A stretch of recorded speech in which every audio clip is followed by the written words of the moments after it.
a posição do governo dos Estados Unidos, que tem agido como se fosse o imperador do planeta Terra. Ou seja, é uma coisa descabida, porque eu não vou repetir aqui o que eu já falei sobre o Brasil, mas ele continua fazendo ameaças ao mundo inteiro. Agora, ontem à noite, às 9 horas da noite, ele publicou no Twitter dele ou no portal dele, não sei, uma nota ameaçando outra vez que quem mexer com as big techs deles vai sofrer as consequências. E ameaça qualquer país. As big techs é um patrimônio americano e que ele não aceita que ninguém mexa. Não, isso pode ser verdade para ele. Para nós, ele é um patrimônio americano, mas não é nosso patrimônio. Nós somos um país soberano, nós temos uma Constituição, nós temos uma legislação, e quem quiser entrar nesses 8,5 milhões de quilômetros quadrados, no nosso espaço aéreo, no nosso espaço marítimo, nas nossas florestas, tem que prestar contas à nossa Constituição e à nossa legislação. É assim que tem que ser para que a gente possa construir e fortalecer esse mundo democrático, multilateralista, o Brasil faz questão de defender.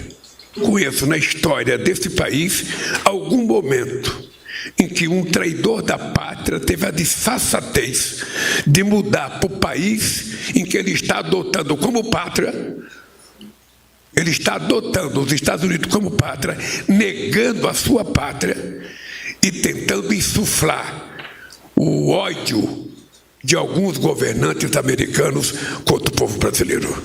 Isso não é aceitável e é importante que cada ministro, nas falas que fizerem daqui para frente, façam questão de retratar a soberania desse país. Nós aceitamos relações cordiais com o mundo inteiro, mas não aceitamos desaforo e ofensas, petulância de ninguém. Se a gente gostasse de imperador, a gente não tinha acabado, sabe, o império. Se a gente gostasse de imperador, o Brasil ainda seria monarquia. A gente não quer mais. A gente quer, sabe, esse país democrático, soberano, republicano, que é o que nós aprendemos a construir. Começa o blá blá blá no X, no YouTube, com essa fala do Lula, batendo no peito de novo e chamando para a esquerda essa imagem de defensores da pátria, né? Foi muito bem-vindo para a esquerda esse presentão que o Trump e o Bolsonaro deram de bandeja para o Lula e para o PT e para os esquerdistas em geral, né? Porque agora quem defende o Brasil é isso daí, tá aí defendendo de novo. Não é isso, Ricardo Noblar? Guga, sou eu que vou discordar de você, na verdade. Eu acho que quando essa história toda passar, seja qual for o resultado das próximas eleições, a direita vai ter que fazer uma reflexão muito grande e dizer: meu Deus, mesmo que ela ganhe. É porque quando as pessoas ganham, nem estão aí. Elas apenas comemoram, celebram a sua vitória. Mas estava na hora de fazer uma reflexão, ganhe ou perca, se isso acontecer com a direita no próximo ano, que ela faça uma reflexão. Meu Deus, que desastre absoluto foi a gente tolerar. Eu estou falando da chamada direita dita civilizada, se é que realmente tem esse negócio de direita civilizada, mas de Ele que come contra-guerra. fazer uma reflexão e dizer, meu Deus, onde a gente estava com a cabeça quando a gente não se desvinculou dessa campanha bolsonarista de pressionar o Trump para que ele aplicasse sanções ao Brasil. Porque isso voltou a dar um fôlego à esquerda que ela parecia que estava perdendo de fato. A recuperação do Lula a partir daí de popularidade começou, as pesquisas indicam isso claramente. Talvez a falta de um discurso, esse discurso caiu no colo do Lula e da esquerda de graça, esse da defesa da soberania nacional, etc. e tal. Porque não basta você falar em soberania, as pessoas não entendem direito o que é isso. Mas quando você fala soberania, no momento em que o país está sendo atacado por um governo estrangeiro, com sanções econômicas, com exigências descabidas, como a de suspender um julgamento que está ocorrendo, aí as pessoas entendem. Ah, bom, soberania, então é isso. Quer dizer, o outro não tem que se meter na vida da gente. Não tem que se meter na vida da gente. A gente pode e deve ter relações com todos os países. Agora, chega a um ponto que aí interferência não. Aí as pessoas compreendem isso. E aí, claro, é natural, isso acontece em toda parte. Quando o povo percebe que a soberania do seu país está sendo atacada, enfim, ele acaba se unindo em torno do líder que ele tem ali naquele momento. Seja esse líder um líder de esquerda, como o Lula, seja um líder de direita, como os Estados Unidos, seja o que for.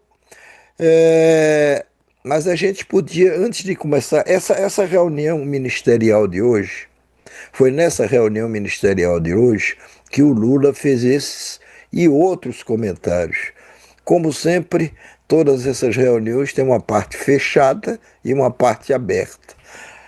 Por fechada e por aberta, entendam o seguinte: uma parte em que deixam nós, jornalistas, assistirmos, e uma parte fechada em que nos tiram de cena.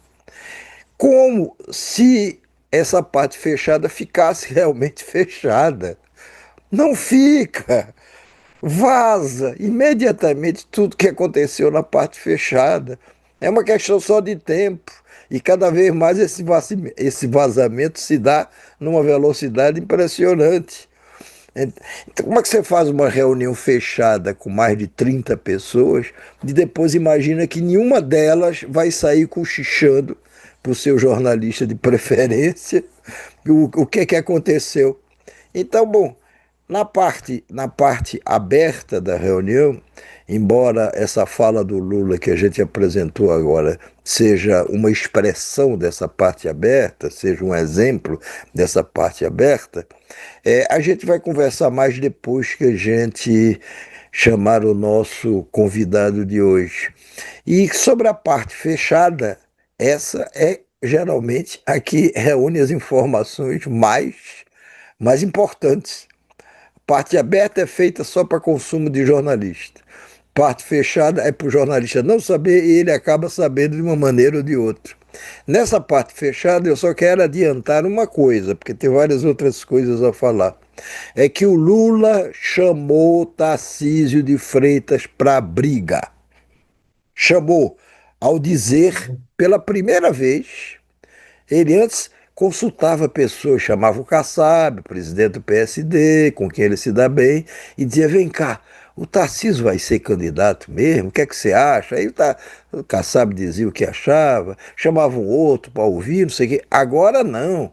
Pela primeira vez, o Lula disse, se não publicamente, mas se tornou público, que o seu adversário vai ser Tarcísio de Freitas, a não ser que Tarcísio dê para trás depois. Tem razões para que ele diga Vai dar para isso, não, trás. não só razões para isso, mas é uma forma de ele agora botar o Tarcísio aí na roda e Botou no ficar mais ringue. difícil para o Tarcísio dizer: ah, não, eu não sei, só se Bolsonaro me apoiar. Se ele me apoiar, eu não sou, porque eu sou leal a Bolsonaro. Mas, Guga, chame o nosso convidado Claro. Então vamos e chamar o meu depois querido a gente Carlito volta a Neto, esse Carlito assunto. que é historiador, tem um canal gigante já no YouTube de política, que ele comenta a notícia, e como ele é historiador e também